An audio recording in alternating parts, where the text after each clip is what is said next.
എല്ലാവർക്കും നമസ്കാരം. വൈശാഖമാസം, മാധവമാസം, ഗുരുവായൂർ, ഇതൊക്കെ പറയുമ്പോൾ തന്നെ ഒരു വൈബ്രേഷൻ ആണല്ലേ. എത്ര മനോഹരമായ ഒരു സംഭവമാണ് ഗുരുവായൂരായിട്ട് ബന്ധപ്പെട്ടിട്ട്. അപ്പം VP ഉണ്ണികൃഷ്ണൻ മുരളികയിൽ മാധവമാസം വൈശാഖം എന്ന് ഗംഭീരമായിട്ട് എഴുതിയിട്ടുണ്ട്. അപ്പോൾ അത് കേട്ട് നോക്കണം, എന്ത് തന്നെയായാലും. മലയാള മനോരമയിലാണ്. അപ്പം മാധവമാസത്തിൽ വൈശാഖത്തിൽ ഗുരുവായൂരിൽ വരാനിരിക്കുന്ന ഒരുപാട് ആളുകൾ ഉണ്ടാവും. ഇതൊന്ന് മനസ്സിരുത്തി കേൾക്കുക. മാധവനാണ് കൃഷ്ണൻ, മാധവമാസമാണ് വൈശാഖം. വിഷ്ണു ഭക്തർക്ക് സർവ്വമാസങ്ങളിലും ശ്രേഷ്ഠം വൈശാഖമത്രേ. ചൈത്രമാസം കഴിഞ്ഞാണ് ഗ്രീഷ്മ ഋതുവിലെ വൈശാഖം. ഇക്കുറി വൈശാഖമാസം മെയ് 9 തുടങ്ങി ജൂൺ 6 സമാപിക്കും. ഗുരുവായൂർ ക്ഷേത്രത്തിൽ ഏറ്റവും അധികം ഭക്തർ ദർശനത്തിനെത്തുന്ന മാസങ്ങളിൽ ഒന്നാണിത്.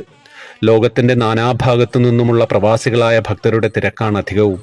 മേടമാസത്തിലെ അമാവാസിയുടെ പിറ്റേന്ന് പ്രഥമ മുതൽ ഇടവത്തിലെ അമാവാസി വരെയുള്ള 30 ദിവസമാണ് വൈശാഖ പുണ്യകാലം. വൈശാഖത്തിൽ പ്രാതസ്നാനം, വിഷ്ണുഭജനം, വിഷ്ണു ക്ഷേത്ര ദർശനം, ദാനധർമ്മം എന്നിവയ്ക്കാണ് പ്രാധാന്യം. ജലദാനത്തിനും പുണ്യമേറെ. മനുഷ്യർക്കോ ചെടികൾക്കോ വൃക്ഷങ്ങൾക്കോ പക്ഷിമൃഗാദികൾക്കോ ജലദാനം നടത്തണം. തണ്ണീർ പന്തൽ കെട്ടി യാത്രക്കാർക്ക് വെള്ളം കൊടുക്കുന്നതും കുട, ചെരുപ്പ്, വിശറി എന്നിവ ദാനം ചെയ്യുന്നതും സവിശേഷമാണെന്ന് പത്മപുരാണവും സ്കന്ദപുരാണവും പറയുന്നു. വൈശാഖത്തിൽ ഉപവാസത്തിന് സമാനമായ ലളിത ജീവിതം നയിക്കണം. ആഡംബരം ഉപേക്ഷിക്കണം.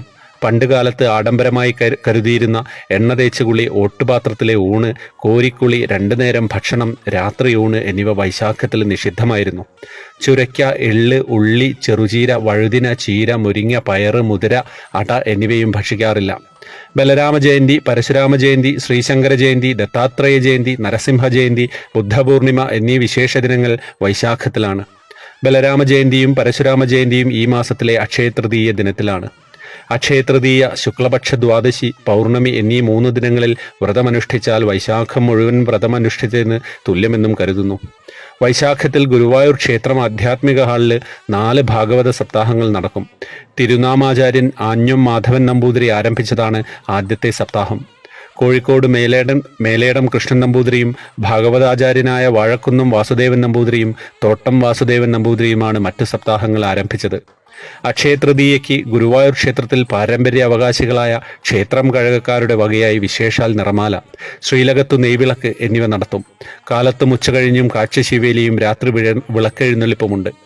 ഗുരുവായൂരിൽ വൈശാഖ ദർശനത്തിനും വഴിപാടിനും പ്രസാദഊട്ടിനും ദേവസ്വം പ്രത്യേകം സൗകര്യങ്ങൾ ഏർപ്പെടുത്തും. കണ്ണന് മുന്നിൽ ഏറ്റവും അധികം നൃത്ത അരങ്ങേറ്റങ്ങൾ നടക്കുന്നതും വൈശാഖത്തിലാണ്.